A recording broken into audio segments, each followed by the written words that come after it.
Oh, hello, Dr. Yox.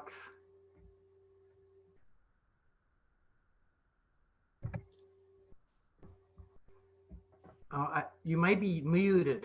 I can't hear you. Oh, okay, okay. Okay, no, I can hear you. Okay, you hear me now? I do. Okay, okay, great.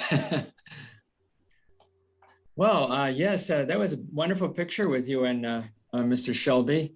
And Good memories. I don't know if you wrote the section in the that we have on our webpage that you met a very the most intelligent car guy who was also very polite. Do you remember writing that? I don't think In I 2007? Oh, okay, okay.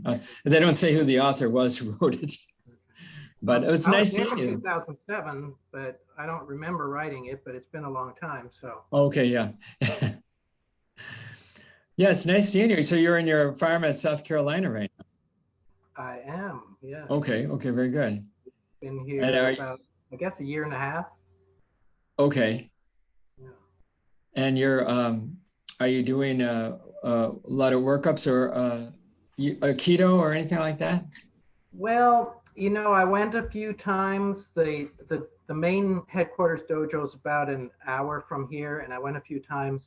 And when I first got here, and that was 2019, and then in by the time early 2020 came along,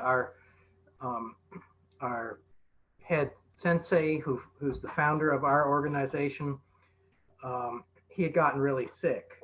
And now he's been my instructor for 32 years, but he actually passed away. He was okay. 78 years old, just about 78 years old. So we had a memorial for him and all. And then COVID hit, and then we shut everything down, and there's nothing been back since then. Yeah, yeah. Yeah, so now when you went to, I guess I'm getting ahead of the story here. Alabama. Some students. Yeah, I went to Alabama in January 2009 is when I started there. Yeah, okay. And so Brad Johnson and I overlapped a little bit. We overlapped by half a year or so. Okay. Yeah, so you were here. Let me see, what years were you here? I was here 2005 till December 2008. So okay. It was approximately, I think, April or May, probably, I think it was April 2005. Okay. And then remember Katrina hit that summer. Okay. And we quickly put a program together to help students that might have been displaced. And okay, yeah. That was 2005. And when you went to Lurleen, Wallace, there was a car, Mercedes-Benz outlet or something in that community college district? No, there's a Hyundai plant. Mercedes-Benz is in Alabama, but they were outside of our service area. They're in the Tuscaloosa area. Okay. And Hyundai is, they actually had at the time the most modern auto assembly plant in the country. It was all robotics. I toured it twice, and they made the Santa Fe and they made the Sonata there, and they may have changed their automotive mix, but basically if you see a Hyundai Sonata on the road, it was made in Alabama in that plant just south of Montgomery. And I drove past there all the time. Of course, Montgomery's the capital, so I travel from Andalusia to Montgomery. Okay. Yeah. Huh. And I was there. I was at LBW for over 10 years as president. Yeah. It was a good time. We did some good things together. Well, did you leverage the fact that you had gotten the Shelby program with getting the position there too? I mean, was there a car interaction there? Not really. No. No. Okay. Well, I meant, obviously in the interview process, they asked about fundraising experience and Right. no, but one of the things I hope I'll have a chance to kind of tell some stories I have with Shelby, but when I wanted to be a college president, and when I got this job, I kind of dreaded telling Carol because we had such a good relationship, and Yeah. he wanted to talk to me and meet with me because he was, he said, well, I was really disappointed, and I understand, you want to go on with your career, but we have such a good working relationship, and we did. And I said, well, I feel the same way, and we stayed in touch a little bit after I left. We exchanged Christmas cards every year, and I called a few times. When I went to Alabama, he said, well, since you're going to Alabama, you need to look up my friend George Barber. And he built a racetrack called the Talladega Super Speedway. Well, I didn't know this at the time, but the Talladega Super Speedway is huge. It's a huge NASCAR track. I never went there until years later. They have like seating for 100,000 people.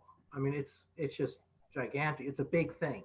And Mr. Barber, who made his money in the dairy business, also built what's probably the world's foremost motorcycle museum. It's as part of the Barber Motorsports area. Hello there. Hey, there's Jen Rodriguez and Kate Bennett. So good to see you. I should, Dr. Riedel was just explaining to me some interesting things about Mr. Shelby and how he connected him with Alabama, where Dr. Riedel. I talked to George Barber a couple times. I missed my chance to get a behind the scenes tour of the Speedway, but I was new there at the college. I had a lot of other things going on. But I'll tell that story again. Oh, great. Okay. Oh, good. Here's Brian too. Fantastic. Dr. Riedel, maybe I can share this picture here. Sure. Guys, maybe you haven't seen this either. Hopefully you can see there Dr. Riedel, just a little younger than he is now, with Carol Shelby here at NTCC. So he was the one who talked to Mr. Shelby in 2007 and got this amazing program at our college. And Dr. Riedel, I don't know if you can see there, we have the guys up there that have started the research. We went out in East Texas, owned by the Uford family, if you remember those peaches and everything. And in the upper right-hand corner, we stayed at their house for 3 days and looked through a number of books. We now have over 100 books in our NTCC library on Shelby, so that's really very amazing. And then we have some other who have been involved in our research as well there below there. So well, that's great. I never got very many photos with Mr. Shelby. We just enjoyed each other's company. And that was one of 2 photos. And one year I said, I need to get him to personalize it. And I never wanted to ask him for anything like his signature or anything like that. And people wanted his signature. I was actually there when somebody offered $1,000 if you would sign his car's glove box. Oh. And he said, I'll give it to any charity you want. And he had to turn him down because we had a car show at NTCC, and there were so many people, he would have had to do this for everybody. So he actually turned down $1,000 for his signature. But anyway, I sent him and his wife 2 copies of each of these photos. And I said, would you please sign them for me? Because I'd love to have the signature, your signature on this photo. And he did, and sent them back. So I have the originals, obviously, but I wanted to take a photo of them and have them on my phone. So you know how that goes. But yeah, it's all very special to me. that, getting to know Carol Shelby is one of the highlights, not just of my career, but of my life. I mean, he was just a great individual. Wow. And I'll tell you all about, I'll tell you the whole story. How much time do we have, by the way?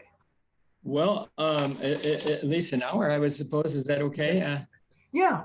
Okay. And you all can ask questions. I just made a couple notes. I didn't write anything out. I just didn't want to forget anything, but I've told a lot of people about me meeting with Carol Shelby and developing that relationship, and I just don't want to leave anything out.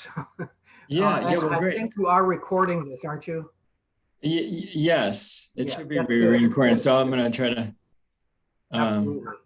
Yeah. Yes. Let me, Dr. Riedel, guys, he was very influential. Actually, it was one of those revolutions von oben, as they say in Germany, from above, that started the honors program. And so you guys, so Dr. Riedel was in on that too. But we're very delighted the students here that are here, Dr. Riedel. At least to my right, there's John G. Rodriguez, and he did a work on Hispanic quietism. Okay. That's going to be published. Wonderful. And Cade Bennett there, the tall white dude.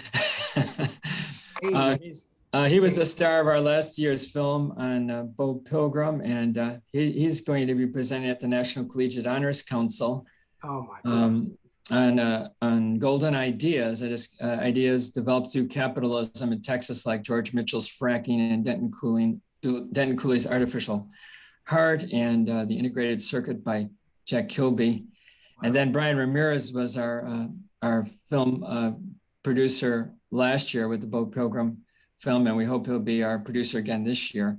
And so all three of these guys were on our research trip.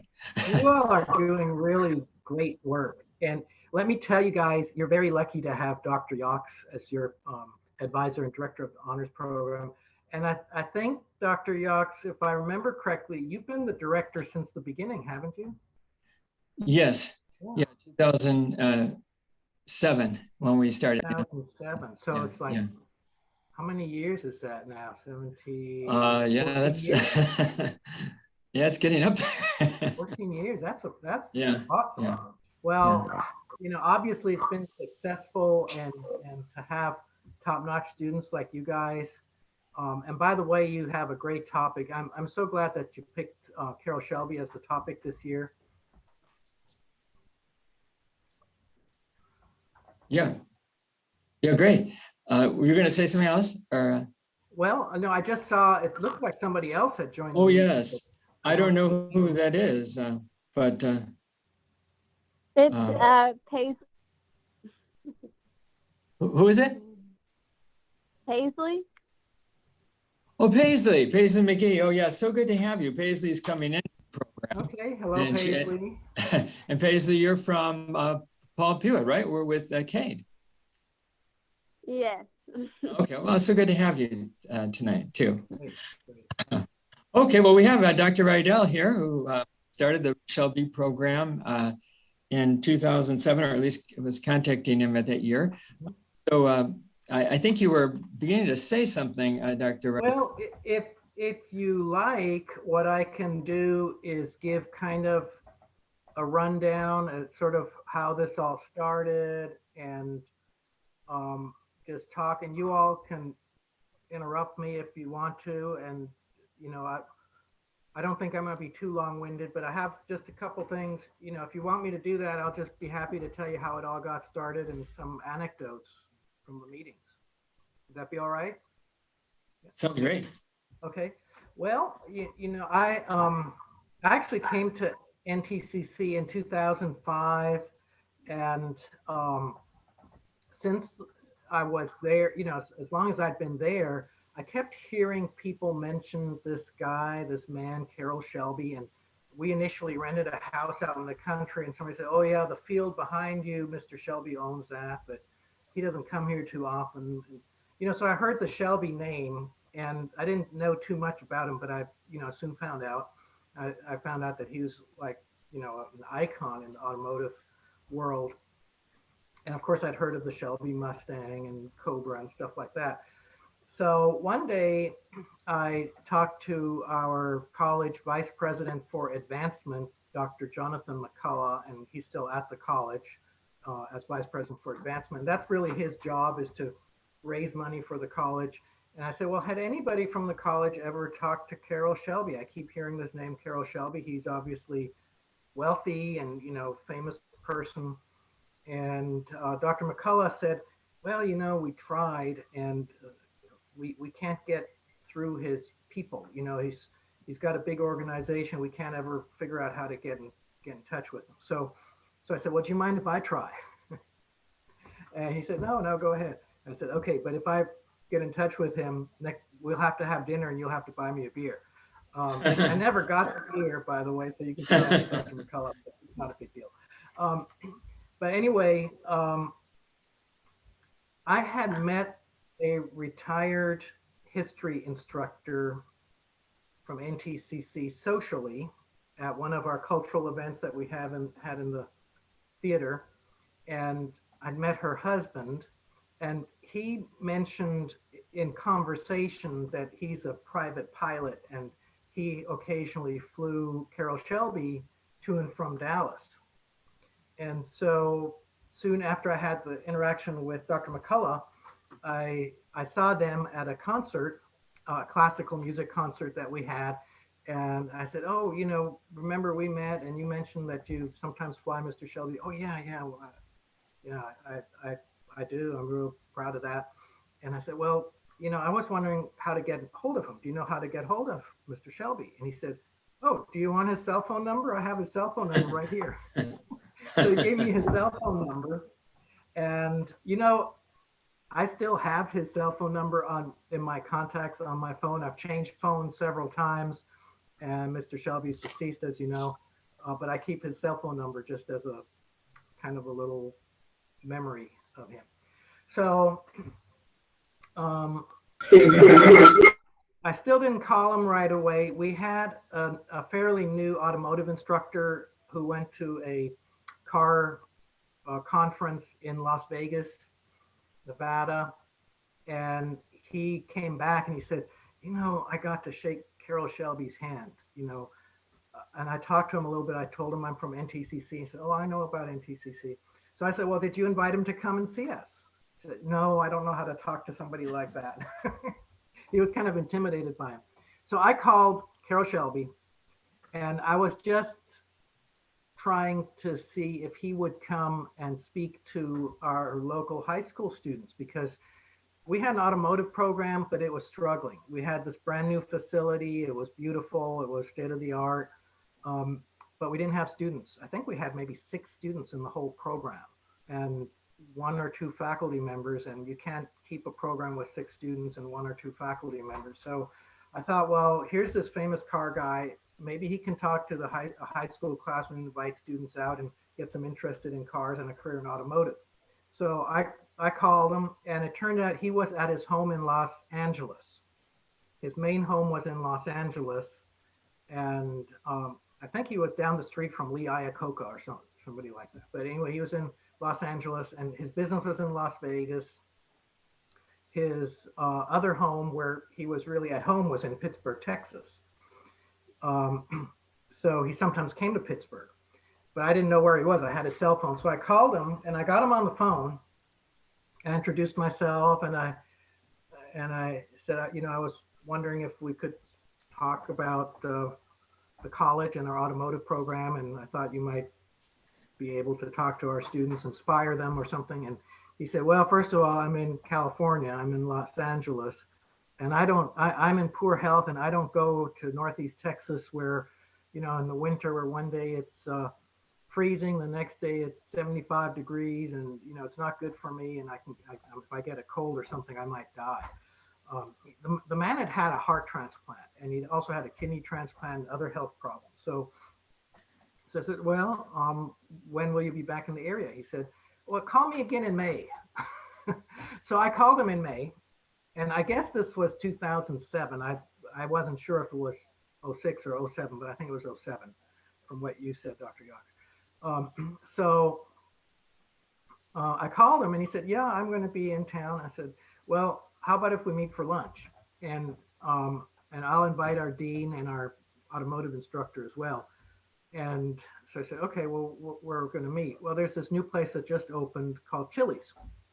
So we met at Chili's, and of course we were there ahead of time, and we were all thinking, well, this is Carroll Shelby. What vehicle is he going to drive to come up and see us? And I didn't really know him. I didn't really know that I'd recognize him. And I think he told me what kind of a hat he was going to have on or something. So anyway, we met him. He came with a Jeep Grand Cherokee. And he told us somebody sold it to him for $1. So anyway, he didn't come with a fancy race car or anything. He came with a Jeep Grand Cherokee, but he still drove himself, which, I guess soon after that he stopped driving because of vision. He had vision issues. But anyway, we had a good conversation, and I told him what I had in mind, and he said, well, I'm getting up in years. I'm in my 80s. I'm not in good health, and I'd like to do something permanent, something a little more lasting. And of course, when he said that, that sort of opened the door. I just said, well, Mr. Shelby, what did you have in mind? He said, call me Carroll. I said, but no, that's you guys are the experts. I just, I'd like to do something that would help students. But you come up with the plan, go back, meet with your people on campus, and then we'll meet again. So we had a nice lunch, and he said, so you said this Chili's is one of your favorite places. I said, yeah, I really like Chili's. It's one of my favorite places here in Mount Pleasant. And he said, well, I had a role in starting the Chili's chain. I said, oh, yes. He said, yeah. My son-in-law at the time, my daughter's divorced from him now, but at the time he was my son-in-law. He wanted to start a restaurant, and I provided the money, and he called it Chili's, and then he wanted to make a franchise out of it, and I provided the funding for that. So he actually funded the startup of the Chili's restaurant chain. And I don't know if you guys know this, but at one time, Carroll Shelby, he liked to dabble in different types of entrepreneurial things. He had a brand of chili seasoning that he sold under the Carroll Shelby name. And in 2007, you could still get it in the stores. I'm sure it's not long gone, but he tried to do that for a while. So anyway, that's how it got started. And of course, when we got back, I met with my colleague, with Dr. McCullough and the others, and I said, this is what Mr. Shelby, he kind of opened the door. He said he wants to do more. And we knew he wanted to fund something. He didn't know exactly how that would be. So we quickly came up with the plan. And Dr. McCullough and I met with him the second time for lunch. And this time we met in the Carson House, which is a little more upscale place. Yeah. So we had lunch, and while we were having lunch, some stranger from another table came over and said, would you mind signing this? He wanted Mr. Shelby's autograph. So he is definitely a celebrity, and a really nice guy, down to earth. And we talked about our experiences. I have kind of an international background. I lived in Germany for a while, and Mr. Shelby had traveled the world, and he was into aviation. He started an aviation company in Angola, Africa. And I lived in Africa for a while. I lived in South Africa, where I have my undergraduate degree. So I kind of remembered hearing about Angola and the things going on there. And I said, well, that's where, Cuba sent its military in to overthrow the government and install a communist dictatorship. Yeah, and when he did that, we lost everything. We lost our company, everything. We had to leave. We couldn't take anything with us. So he had a lot of experiences. He introduced a new breed of cattle to Texas. He actually introduced it to the United States, the Tuli, T-U-L-I. And it's a breed of cattle that's completely black, like Black Angus, but he claimed it was better meat and everything. And he said the only way he legally could get them in, they couldn't actually bring the cattle in. They brought the frozen embryos in via Canada. And he said this wasn't this wasn't some way to get around customs or something. That was the legal way to do it. But anyway, he brought them in and started breeding Thule cattle. So he's definitely an entrepreneur.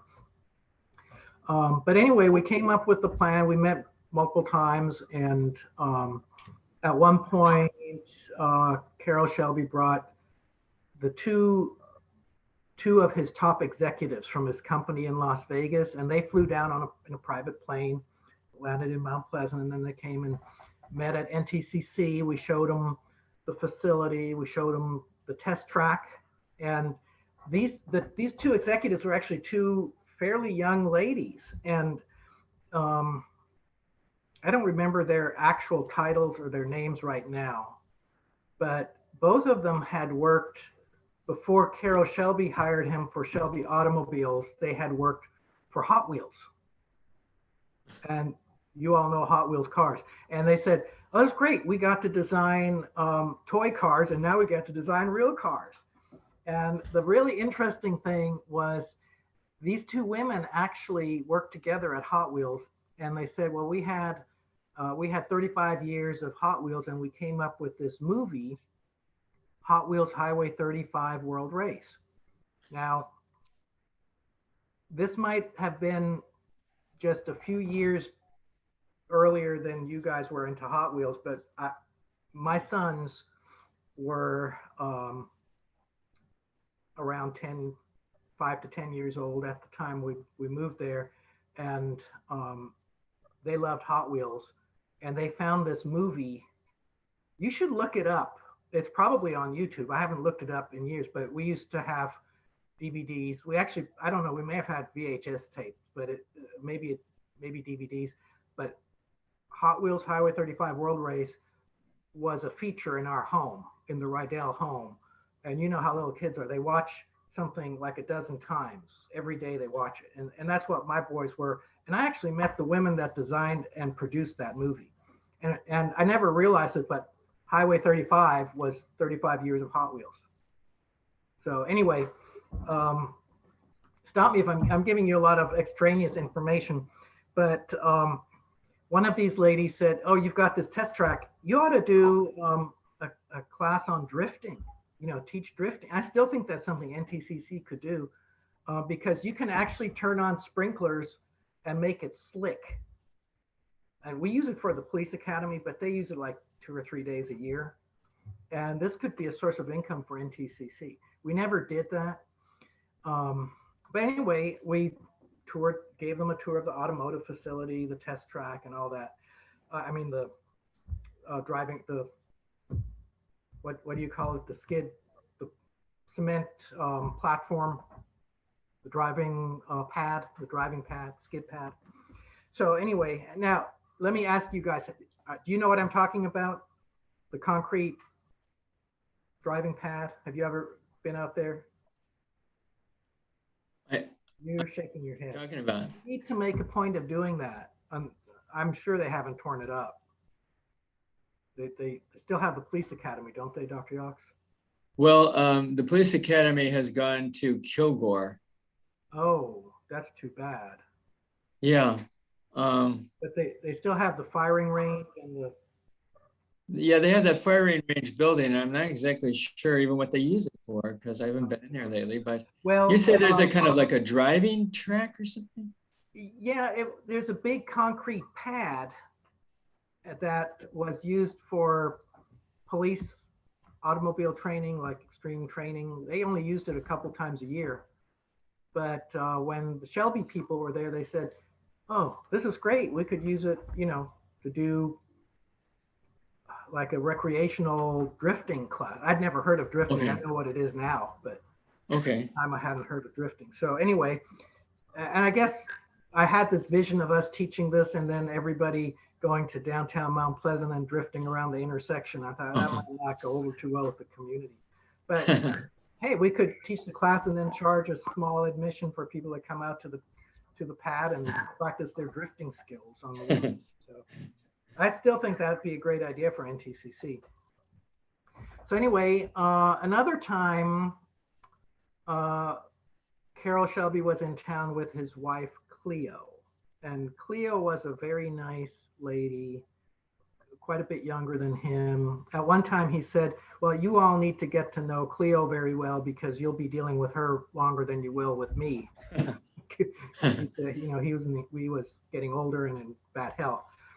So anyway, we got to know her. And one time, Carol and Cleo came over to our home uh, where my family and I lived in Pittsburgh, and we had tea together. She was from England, and actually, I think she was widowed before he met her, and her late husband had been in the automotive world, maybe with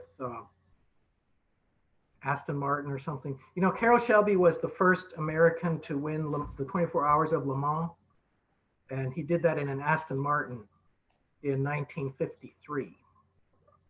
So now, Cade, you said that you know, was it Cleo? Cleo, yes.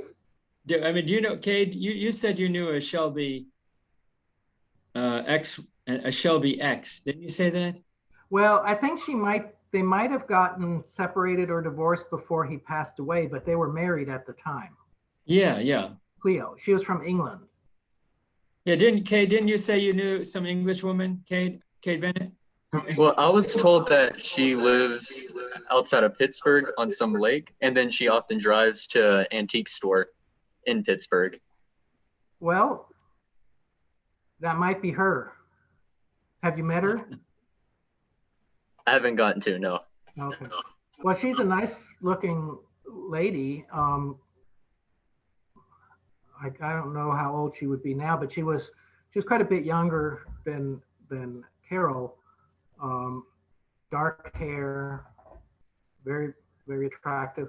And she was also very, very interesting. She had gone to a French private school. She was telling my wife and me this, but mainly my wife, because at one point while we're having tea, she and my wife were in the kitchen talking about how to make Earl Grey tea.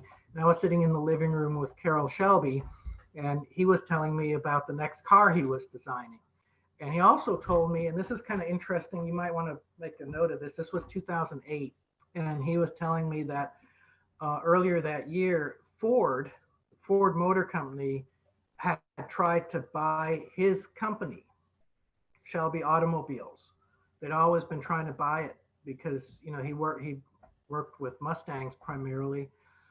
They still built Cobras. But he said, well, they tried to buy my company. They offered me several $100 million. And that's a direct quote. He didn't tell me how many $100 million. He said that Ford offered me several $100 million for my company.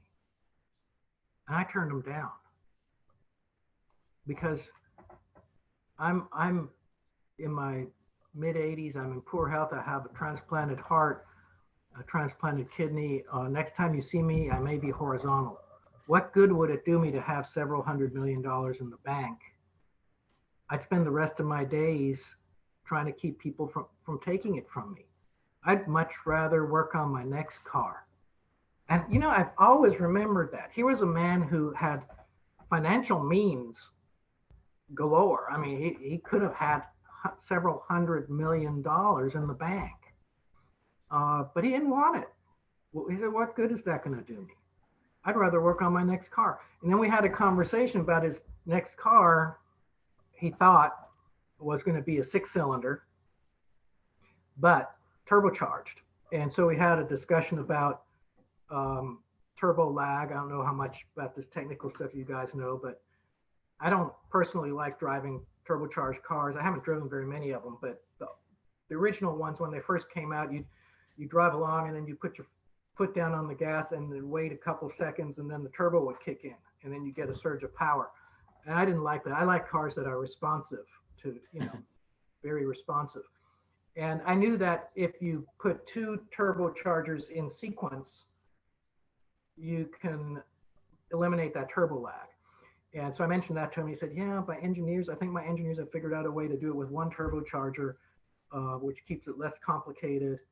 And anyway, we had this conversation and I said, well, what are you going to call the car? And he said, oh, I never name the car until after it's built. And that car became the Shelby GT500, which is a turbocharged V8. And I don't know if it's a twin turbocharge or not. You can look that up, but it's an awesome car. And it came out just, I guess, maybe the year before or a few months before he died. So he was excited about his next car. He just loved cars and designing cars. And planes, you know, he had couple planes. He was in the aviation business for a while as well. So anyway, that's kind of, that's most of what I wanted to. Oh, I did want to say one time he and Cleo came to tour the facilities at NTCC, and we showed him the automotive building, and then we went over to the shooting range with the police academy, and our police academy director, I think his name was Mr. Jones. Mr. Jones was there. Richard Jones was there. I kind of made sure he was going to be there so I could show the Shelbys this. And Carol and I talked, but Cleo, besides being his wife and a pilot, she was also certified as a bodyguard. And she loved guns. And so Richard Jones let her fire a Magnum or a Ruger, whatever, you know, handgun they had. And they have, I don't know if y'all have ever toured that facility, but they have computer controlled targets that move in and out. And it's really pretty high tech and very nice. But yeah, she was real interested in that. And Carol said to me, oh, you know, you got her on board now. She likes shooting. She likes this. So anyway, I did want to mention that time when Jonathan McCullough, Dr. McCullough and I were having lunch with Carol Shelby. He wanted to kind of, you know, he told us that he was interested in providing a way for young people to make a living. And he said, you know, not everybody is real academic minded, but a lot of people are really good with their hands. And he'd known a lot of people like that. And he knows that if you're really skilled in like automotive repair, you can make a really good living, but you need a little bit of training, a little bit of knowledge. And he wanted to help people do that. Maybe students who didn't have a lot of money to go to school. And so I said, well, we can help you with that. We can help you set up a scholarship. And he said he wanted to set something up through his foundation. He had a foundation. He wanted to set it up that it would keep going in perpetuity. And Dr. McCullough and I had previously kind of thought about how much we were going to potentially ask for how many students. And he said, well, how much is this going to cost? And before that, we talked about Bo Pilgrim. And Kate, I think you did the project on Bo Pilgrim. Well, they knew each other. They were, you know, roughly the same age. They kind of knew each other growing up in Pittsburgh. And of course, Carol Shelby knew that Bo Pilgrim had become this hugely successful businessman, very rich, extremely rich. And we happened to drop the fact that Bo Pilgrim paid for scholarships every year through his company, Pilgrim's Pride. Every high school graduate in Camp County that went to NTCC got their tuition paid to go to NTCC. And if they made a B or above average, they got their second year paid.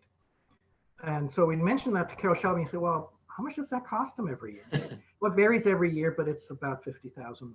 She said, oh, that's not too bad. That's not too much. So he was already thinking, you know, this is what Bo Pilgrim does. What am I going to do? So when we talked about scholarships for automotive students, we figured out, well, you know, you have so many students and so many scholarships. And we said, well, it come out to about $50,000. He said, which is the same as what Bo Pilgrim spends every year. He said, you got it. So that's how we got the first $50,000 scholarship every year. And then he said, you know, but I think you need to do more. So we kept meeting with him, and every time we met, we kind of built on our plans. So we had the $50,000 scholarships, but by the time I left the college, Mr. Shelby was contributing $150,000 a year to NTCC for scholarships. We had a partnership agreement with his company. I think another 50,000 was to supplement the salary of the director of the program. And he also allowed us to use his name and call it the Carroll Shelby Automotive Technology Program, the only program in the country that's named after Carroll Shelby. And we knew that with the salaries of like a regular faculty member, even a director or coordinator, we wouldn't be able to attract the quality of person that we envisioned to provide the leadership for a world-class program like this. So we said, well, universities have this all the time. It's called a chair. Not a chair to sit on, but they call it a chair, like the Carroll Shelby Chair of Automotive Technology. And it's just a fund that supplements the salary. And so we were able to do that. And I was actually, like the last few weeks before I left NTCC, we were interviewing candidates, and we had a little committee, and the other members of the committee were going for one candidate, but this one candidate, I didn't think she was going to be what we're looking for. She was more from the marketing, automotive marketing. And I said, no, I think we need to have a technical person that really understands the technology and can provide the leadership. And so I was kind of outnumbered. I said, well, I'm the vice president and I have to make a recommendation to the president. I'm not going to recommend this candidate you have in mind. I think we should go with the other one. And they came around and we did, and that person got the job. And my understanding is he did very well. And I think there's been at least one turnover since then. So that worked out pretty well. So that's kind of the main story of what happened. Oh, there's one other thing. In my various meetings with Carroll Shelby, and you know, we got kind of close, you know, we liked each other and developed a friendship. He brought up an idea that I think if I had stayed at that college, either as vice president or as president, NTCC would have this now. He wanted to build a test track. And there's a field, there's enough area, there's enough acreage to build a test track. He said, we design cars in Las Vegas, but we can't test them there because there's too many paparazzi. There's too many people watching, and we don't want them to know what we're testing. But we could put it in an enclosed truck and truck it down to Northeast Texas where there's nobody around and test it on a test track there. And he got really excited, and you know, it would have cost him $2 million or so to build, not something he couldn't afford. And he wanted to do it. And wouldn't it be cool to have a test track at NTCC? And when it's not being used to test Shelby's cars, it could be rented out on the weekends for track events or for general purpose use, and charge a little admission and maybe have events with spectators and stuff like that. So anyway, that's another thing. I think the door has closed on that, but I think the drifting class you could still do potentially. So anyway, NTCC got new president, Brad Johnson. And of course, I think I may have introduced him to Carroll Shelby. But of course he didn't have the relationship that I built up. And really Dr. McCullough didn't as well. It was primarily me that met with him, and Dr. McCullough was involved as well, and Dr. Florio, the president at the time, but it mainly went through me. And I wanted to be a community college president, and I'd applied for places, and then I got a job in Alabama, which started January 1st, 2009. And as I was leaving, I really dreaded telling this to Carroll Shelby, because we wanted to do some more things together. You know, we wanted to build a test track and do some other things.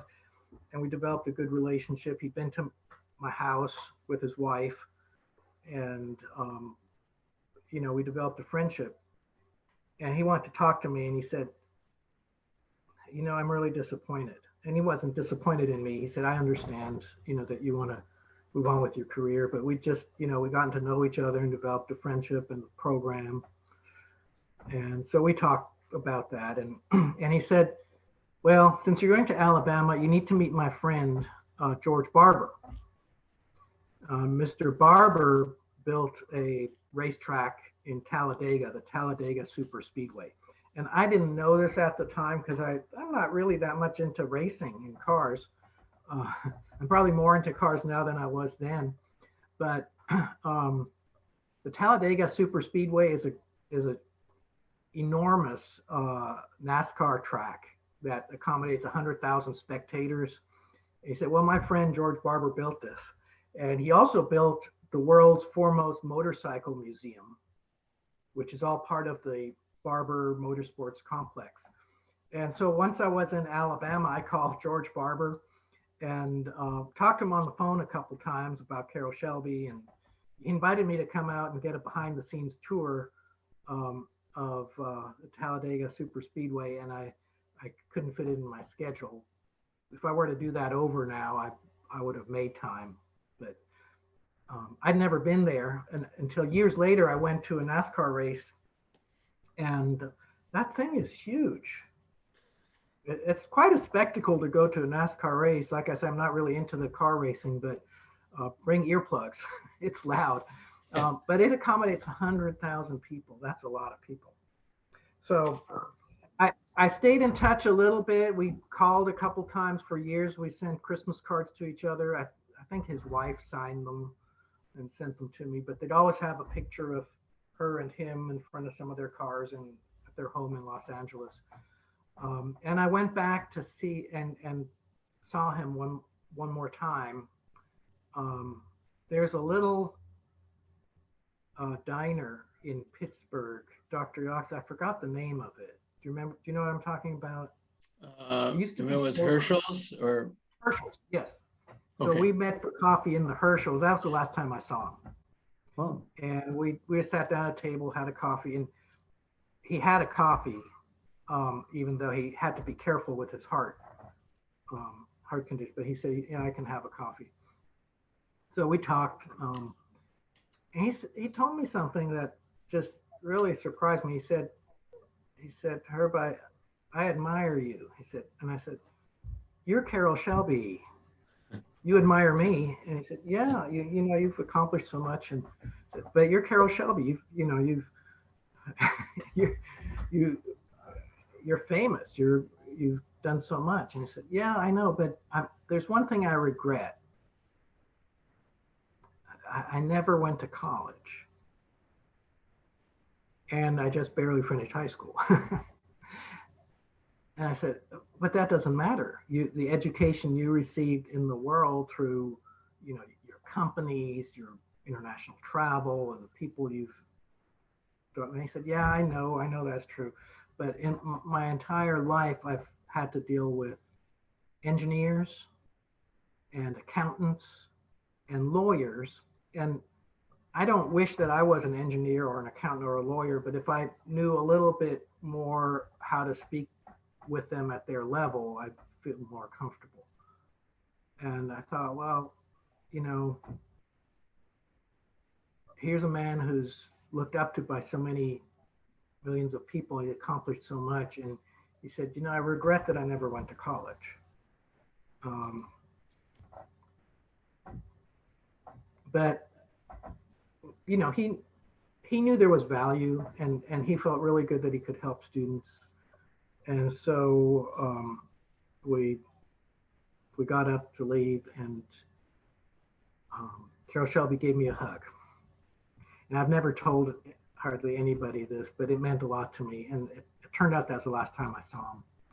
And it may have been one of the last times I talked to him as well. So anyway, that is my story. I think I've given you pretty much detail on that. And Yeah. open to any questions. Yeah, that's a very touching story. I have a poignant ending as well.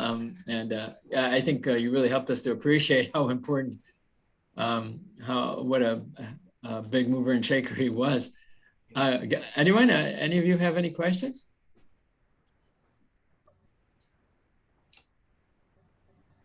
No. Yes, I have a question. I heard that Shelby like parted ways with Ford after a while. Do you know anything about that? You know, he told me a little bit about that. And I don't remember the details. You all probably know more about this than I do, but didn't Lee Iacocca work for Ford for a while? Right. Yeah, and I think Lee Iacocca and Carroll Shelby worked together at Yeah. And then, you know, he was involved with the Dodge Viper. He designed the Dodge Viper. Right, with Chrysler too in the 80s when Yeah. Lee Iacocca Iacocca was very famous in the 80s, and Carroll worked with him then. Carroll worked with him then, and he said the Dodge Viper is a great car, and the reason it wasn't such a huge success was because the bean counters got involved. They made too many of them. This is Carroll Shelby's interpretation. He said they said, you know, you're going to have to make so many of them because we'll make more money. Bean counters, he meant the accountants, you know, the finance people. And he felt if they made a more limited number of the Vipers, they'd become more collectible or more desirable. And I know Dodge Vipers have a lot of fans now. They have a V10 engine, and they're, you know, you can watch videos on YouTube. This was all before YouTube, or just maybe YouTube was starting up in 2007, 2008. But yeah, and Carroll, you know, he seemed bigger than life. He seems bigger than life to all of us now. But I think he always looked up to people that were like maybe more famous than he was, or, you know, people like Lee Iacocca and Bo Pilgrim. And he told me a couple times, he told me that he has a cousin named Gene Roddenberry. You know who that is? Do you know Dr. Yox? Gene Roddenberry? No, I don't. I think I've heard the name, but. Well, I think he created Star Trek. Don't hold me to look it up, but I think he was like maybe the writer or producer of Star Trek. Gene Roddenberry. Huh. You know, it's interesting, Dr. Riedel, that Iacocca's autobiography does not mention Shelby. And Shelby, really? such a power behind the Mustang, and you know, and Iacocca's whole thing about to get a more sportier Ford, and then his national publicity in the 80s with Chrysler, and the famous, you know, attempt he made to rescue that car company. I know it got a lot of glitz, and then he brings in Shelby again for the Viper. So Shelby was kind of the cutting edge of what Iacocca himself represented. And I don't know, maybe he didn't want to mention Shelby because that would have maybe taken away a little of his own allure as being. It could be that perhaps they had some misunderstanding.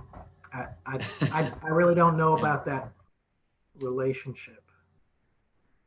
You know what Carroll Shelby said when he was told that they wanted him to redesign the Mustang and make it sportier, or I don't know how they put it.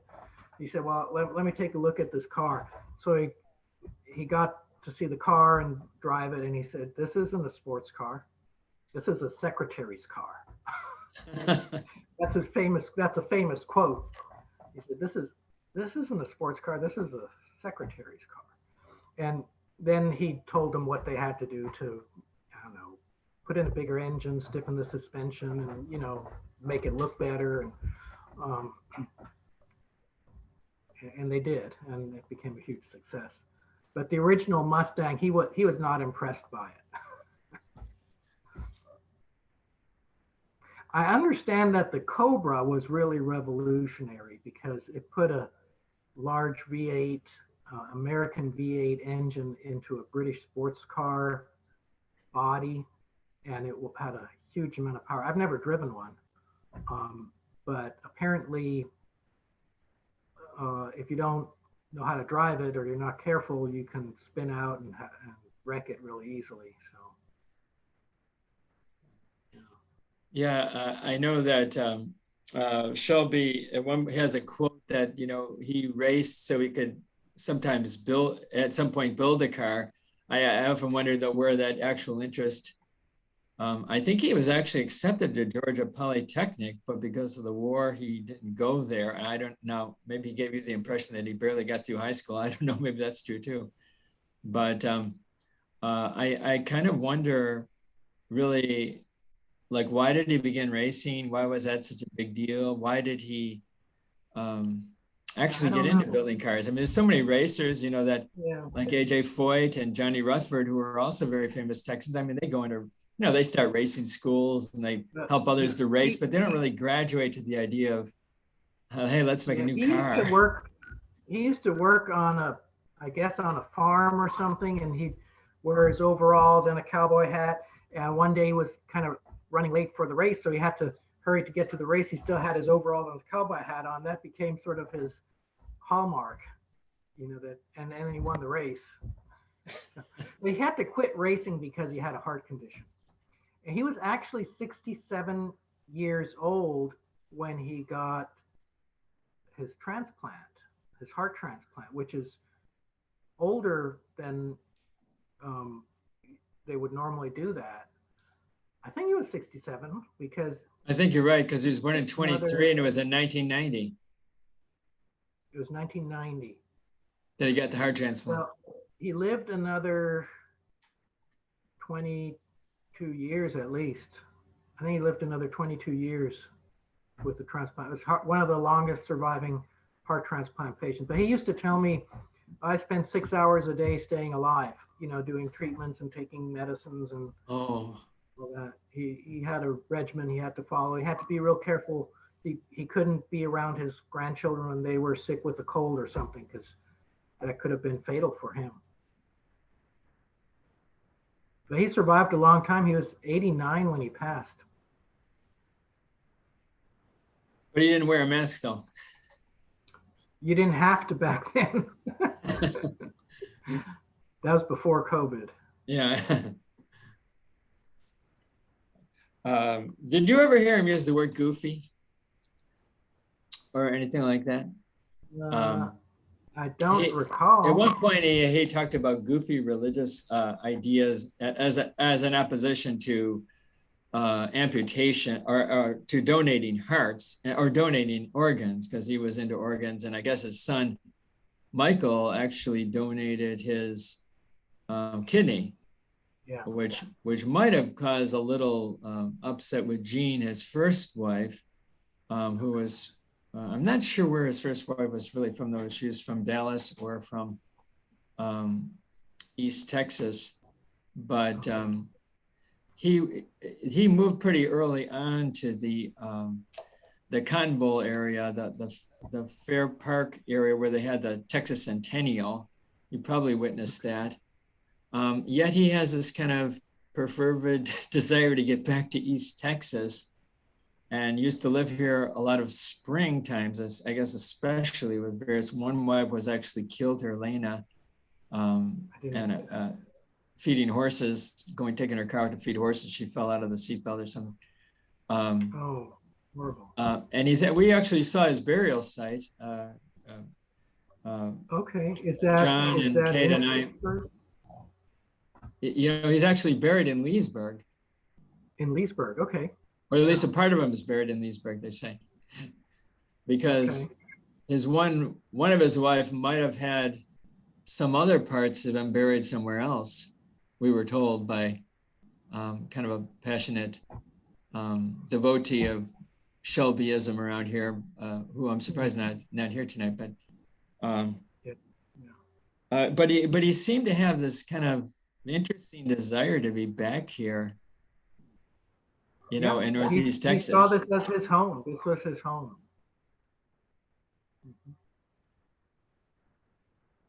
I really appreciated getting to know him. He was he was so famous and so accomplished, but he was just so down to earth and easy to talk to, and he was well traveled. I mentioned that I had lived overseas as well, and I lived in Berlin, and he said he'd been to Berlin. I said, well, there's a racetrack in Berlin that is actually part of the city highway system. And he said, I know that. It's the Avos, and it's a big oval. I mean, it's like several miles long, and then there's a banked end, which of course they don't use the banked ends for its use as a highway. But when they have races, they close off the public use. And I mentioned that it's called the Avos. He said, yeah, I had a friend who was killed on that in a race. I said, I'm sorry. He said, yeah, that happens. I actually, this is not related to Carol Shelby in any way, but I have a cousin who was married to a man they were in Berlin, and she was married to a man, Michael Haller, last name Haller, Haller. He was the top Porsche salesman in Berlin, and he had a brother who moved to South Africa and raced Formula One cars and got killed in a crash in South Africa. So, you know, it does happen. Have you all heard of Niki Lauda? Niki Lauda, he was a really famous Austrian Formula One race car driver. He died, I think, last year.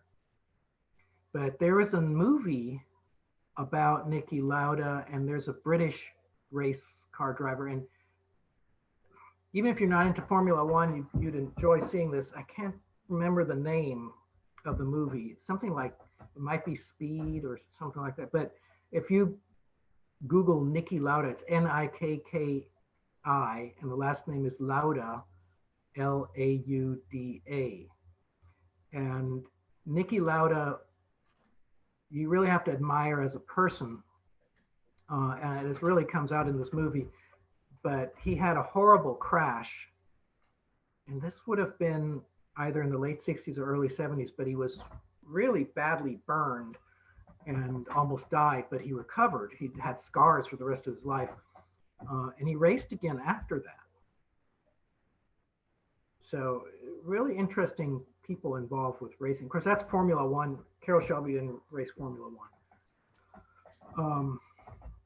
But it's an interesting lifestyle and an interesting, Dr. Yox, you mentioned what motivates people to do that. And I think some humans, and maybe it's more male than female, but some people just really have this drive for adrenaline and adventure and risk taking. It's, you know, why do people do skydiving? Why do people put on wingsuits and skydive, or paramotor, you know, different base jumping, you know, all these high risk things? It gives them such a thrill. And you know there's a risk, but they're willing to take the risk to have the thrill of adrenaline. Yeah, I don't know. He never really said why, you know, what motivated him to race, but he loved it. He was good at it. I asked him one time, you know, what you have to know about racing to be a good racer. He said, well, you have to look far ahead, really far ahead, and, you know, to know what's on the track, what other cars are doing, if there's anybody in front of you, and, you know, what the track's going to be like, plan ahead. You know, there's a lot to it. Use your head. In other words, use your head, use your skill, use your ability. He was really good at it. 24 hours of Le Mans. There are two drivers, but they drive for 24 hours. And one team wins. That's amazing. And the car has to last that long. They put the car through amazing stresses, you know, to do that. Like Herr Shelby, he had a lot of varied interests. He was interested in agriculture. One time there was somebody at NTCC that mentioned this fast growing tree called a paulownia. And I mentioned that to Carol Shelby. He said, yeah, I have some of those at my property here in Pittsburgh. I never went out to his house. I never went there. but he introduced the Thule cattle, the Polonia trees, and he built airplanes, he built cars. Somewhere around the time I was there, either 2008 or 2009, Carroll Shelby was named, he got an honor in automotive, like automotive Oh, Executive of the Year. executive Yeah. of the year. Yeah, Yeah, knew I think that. so. I think there was an honor. Yeah. Yeah. You know, I wonder, do you It think meant he a lot- got his? that really meant a lot to him. I'm sorry. Yeah. You know, do you think he got his money basically working for Ford and Chrysler? Do you think he actually made a lot of money from his dealerships or his personal branding companies? You know, I don't know. He probably got paid well by the companies he worked for, but the kind of wealth that he had, where, you know, he built up a foundation. I think it was initially set up for children with heart problems.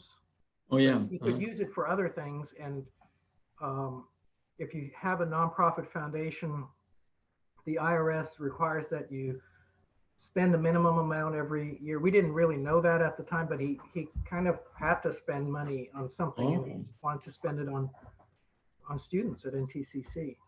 So, and there, I believe there's an ongoing relationship with Shelby Automobiles and NTCC.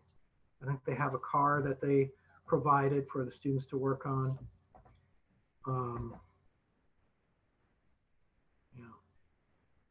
Yeah, I know John Rodriguez here was working on the various stepping stones that got Shelby started, and how he was such a people person. And just lined up the right people in Dallas to take him kind of one step. Roy Cherry Holmes and another guy named Loughlin, and just amazing how he, I guess a lot of oil money too was involved in that. Yeah. You know, being able to race these people's cars. And, yeah. I would imagine that his wealth probably came from his company or companies, but I would think Shelby Automobiles was a big business, and just the fact that Ford offered him several $100 million, you know, there had to be a lot of revenue to justify that. And I didn't study the company. I don't know what their annual revenue is, but everybody knows the Shelby brand. His cars are very popular. He designed and built cars that people wanted and still do. Did he ever have his black cowboy hat on when he? I know we're gonna get Kate a black cowboy hat. Yeah. Aren't we, Kate? I don't remember. I don't remember seeing him in a black cowboy hat. Okay. He had like a ball cap that he wore sometimes. Okay. But maybe he did. I just don't remember.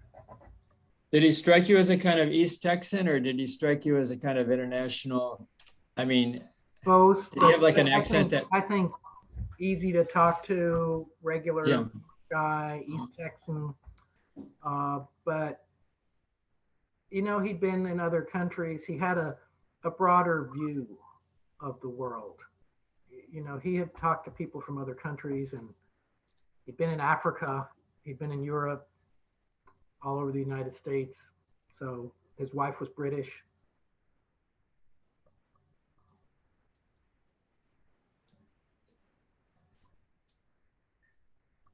Paisley and Kate, do you have any questions that you or John, any other ones you can think of? I wonder, Paisley, you're kind of an outsider to all this, but it's great to have you tonight. What's it's great to be here. Oh, okay. I wonder what's running through your mind hearing all this.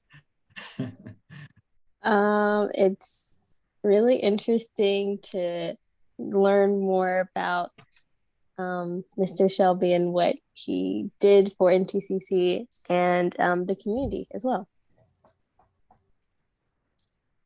Yeah, it's I think that's a very powerful thing, Paisley, that, he had this sense of coming home again and doing something for the home community. I mean, this is a kind of built-in Yeah, I ethic thought it or was something that he had. also interesting that there was this relationship between Carol Shelby and Bo Pilgrim, and they knew each other. And it was almost like a friendly rivalry. When we told him about the scholarships that Bo Pilgrim provided, he said, "Oh, Bo does that. Okay." It's like, well, I can do as much as he's doing. I can afford 2,000. That's not that much. I can do that.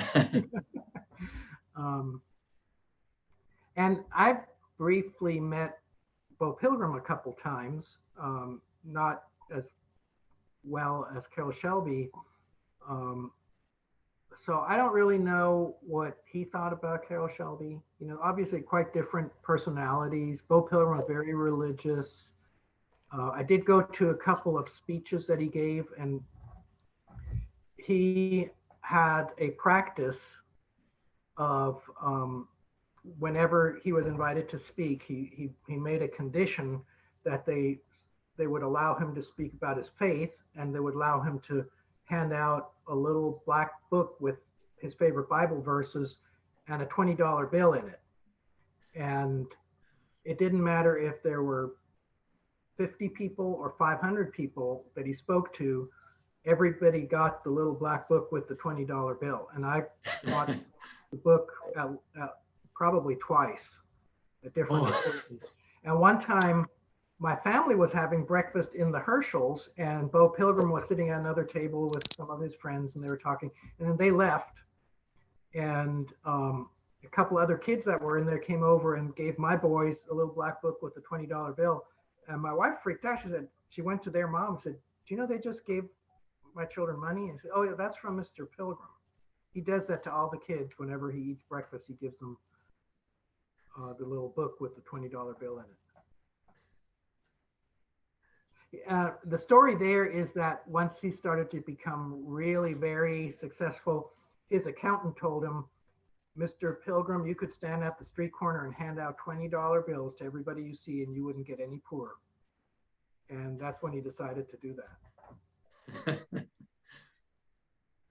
Yeah, I think we in Northeast Texas missed the fact that actually his greatest philanthropy was at the Dallas Baptist University Chapel, a $7 million beautiful building in Dallas. But I think, again, that goes with the religious aspect that Pilgrim had. I mean, he was practically a functioning evangelist. Now, Shelby, on the other hand, makes several allusions to astrology. I don't know if he ever mentioned astrology to you, that he was a Gemini. No. That would have been interesting to me, because my father was very much into astrology.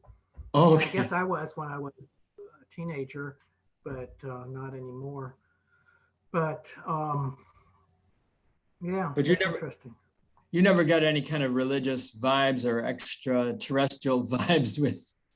No, we just never talked about those kinds of things. Yeah.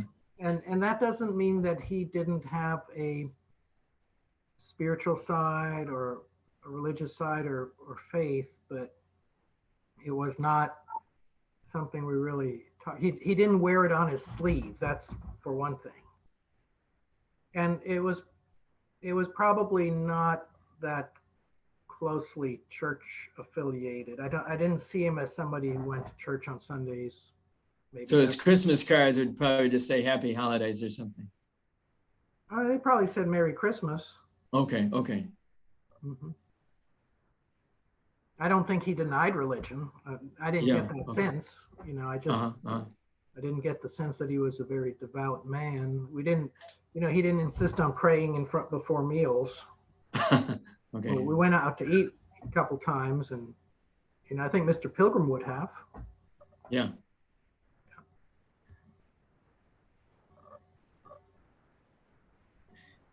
Anyone else have any questions for Dr. Riedel? This has been a really well, I have a question. Touching story. Yeah. Great. Yeah. Tell me about this project? What are you going to do? What's it going to be like?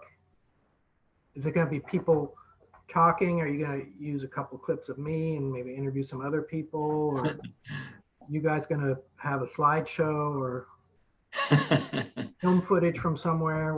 How's this going to work? What are you going to do?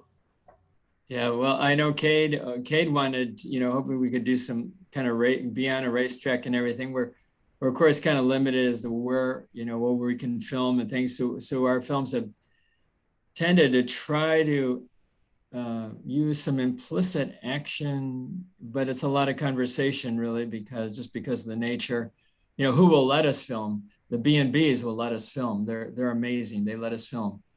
Like the B&Bs of Jefferson, for example. Yeah. So we can get, some basic characters and try to, deal with some of the big themes of his life.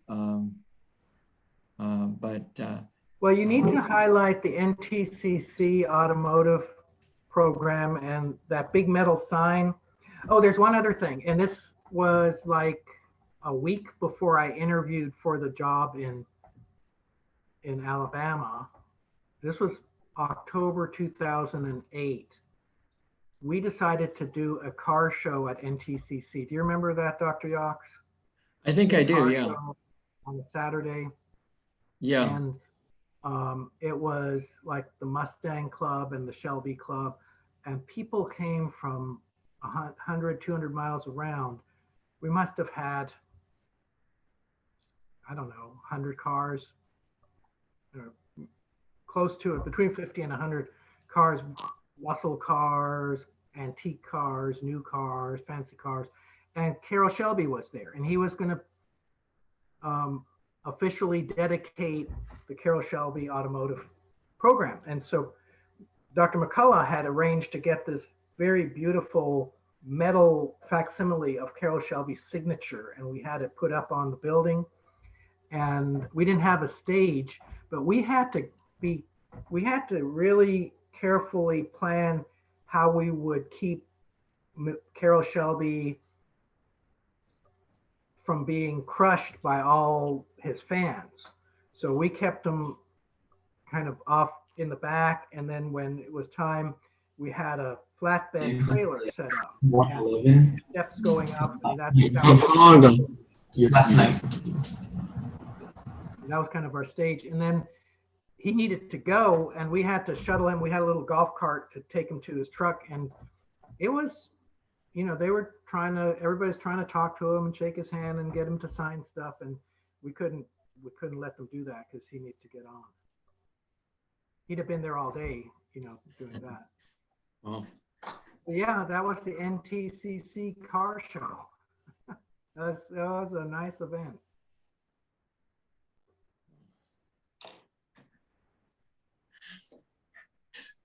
Well, Dr. Riedel, you should give us a lot to think about here, and I think we are definitely going to try to get that NTCC aspect, and even you, although we will have someone be you, I don't know.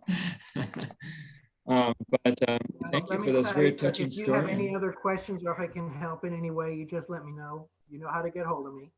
Great. And I would like to see the finished project if I could. We'll keep you in touch, yeah. Yeah, absolutely.